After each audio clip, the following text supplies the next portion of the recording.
Hi, it's me again with Corel Tips and Tricks. This is part 2 of this. I changed my box to blue, and I started thinking it doesn't really matter as long as she's happy with the RO code size.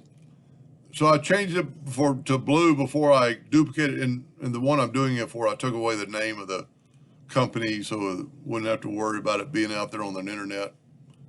But I changed them all to blue and I duplicated it over. But I said in that video, one, if we left out a hairline, we wouldn't want it to cut because she's got a cut line here, but we wouldn't want it to print.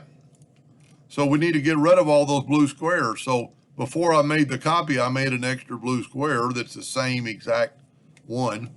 And I'm going to go to edit and find and replace, and I'm just going to find objects.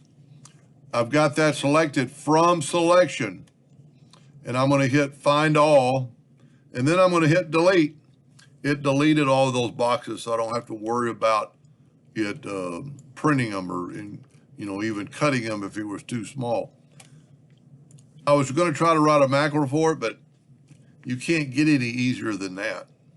I was actually, because the only way, because they were stacked up on top of each other, the macro would have had to been something like move that out of the way, delete that, and then move the other one back.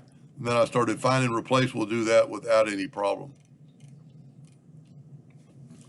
I hope that helped a little bit. Thank you for watching.